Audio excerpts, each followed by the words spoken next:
सध्या बदललेल्या सोशल मीडियाच्या काळात ज्याच्या हाती मोबाईल तो प्रत्येक जण पत्रकार आहे, तो प्रत्येक जण रील्सकार आहे आणि तो प्रत्येक जण एक काहीतरी वेगळं प्रत्येकाच्या आयुष्यात देणं घेणं करत असतो.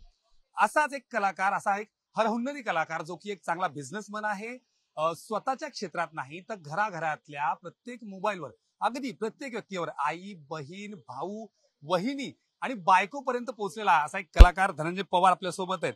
मी कलाकार या अर्थानं म्हणलो की मी अनेकदा बघतो कुणीतरी मोबाईल बघत असतं आणि तिथं तुमचे रील्स चालत असतात. मग त्यामध्ये तुमच्या मातोश्री आहेत, तुमच्या म्हणजे तुमची बायको आहे, मुलगी कधी आहे, सगळे म्हणजे अगदी हे जे नाते आहे, ते आता काहीसं पुढे नेऊन देतो तुम्ही प्रयत्न करताय. काय नेमका उद्देश आहे, तुम्ही आज शरद पवारांची भेट घेतली? ज्या पद्धतीने तुम्ही आमचं आता नातं या सगळ्या लोकांसमोर आज सांगितला, त्याच पद्धतीचं एक नातं मतदारसंघामध्ये सुद्धा बनवायचा मी प्रयत्न करेन.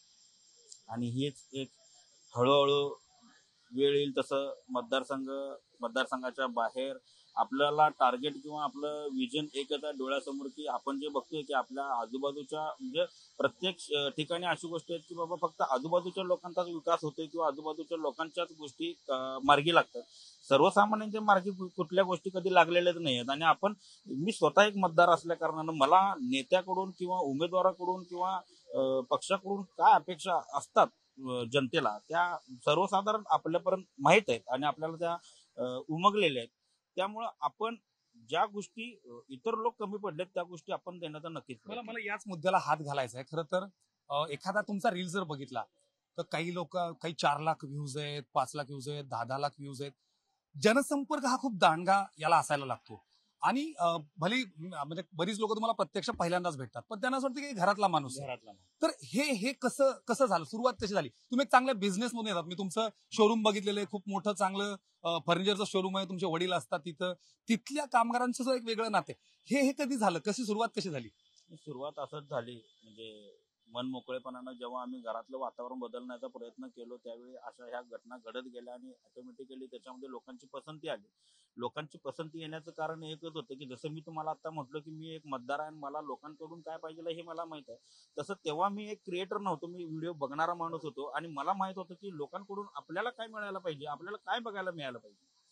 त्या हिशोबानं आम्ही आमच्या व्हिडिओमध्ये बदल केले आणि आम्ही आमचे व्हिडिओ करायला चालू केले. तेव्हा लोकांची पसंती जसं आपल्याला अपेक्षित होतं तसंच घडल्यामुळे लोकांनी पसंती दिली. तुम्ही एक स्टार प्रचारक ठरू शकता, तुम्ही एक स्टार कॅम्पेनर ठरू शकता, पण तुम्ही उमेदवारीसाठी देखील प्रयत्न करताय. या 2 टप्पे सोडून डायरेक्ट पुढे आलायत. काही विचार त्याचा? नाही, प्रचारक होण्यापेक्षा निश्चित म्हणजे काय, मी काही गोष्टी स्वतःच्या सेलिब्रिटीसाठी किंवा स्वतःच्या उन्नतीसाठी काही गोष्टी करत नाही. माझी इथिक्स असे आहेत ना की आपला जन्म जर झाला ना तर आपल्या जन्माचं ते सार्थक झालं पाहिजे. सार्थक होत असताना आपल्या वाचून लोकांचं काहीतरी सार्थक झालं पाहिजे, लोकांचं काहीतरी भलं झालं पाहिजे. ह्या दृष्टिकोनातनं केलं. मी प्रचारक आहे. मी आजही होऊ शकतो, उद्याही होऊ शकतो, कालही होईन आणि उद्याही होईल. पण एक मी जास्त राजकीय आडेवेळे घेणार नाही. एक धनभाऊ ऑलरेडी राजकारणात आहे, राष्ट्रवादीत, आणि तुम्ही त्याच्या काहीच विरोधी बाकावर तुर्तास बसलेल्या शरद पवारांची भेट घेतली आहे. नेमकं पुढे कसं जाणार आहे, राजकीय वाट काय असणार? महाराष्ट्रामध्ये आज ज्या पद्धतीनं लोकांच्या मनामधल्या भावना आहेत की गट तट असतील, आज एकमेकाला सगळे साथ सोडताना दिसत असतील, त्याच्यामुळे लोकांमध्ये फार मोठ्या प्रमाणात त्याची चीड आहे.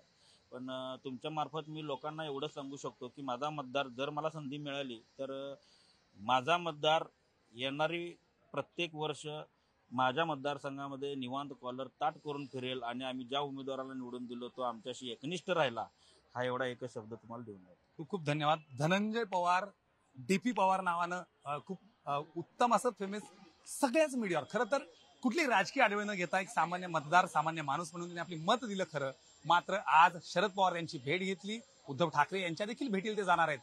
सर्व घराघरात प्रत्येक महिला पुरुषासोबत घराघरात पोहोचलेला एक रील्सकार कदाचित उद्या हातकणंगलेमधून धैर्यशील माने यांच्या विरोधात उभा राहिला तर कुणाला वेगळं वाटू नये. प्रवीण शेट्टीसह राहुल झोरी, न्यूज 8 लोकमत, मुंबई.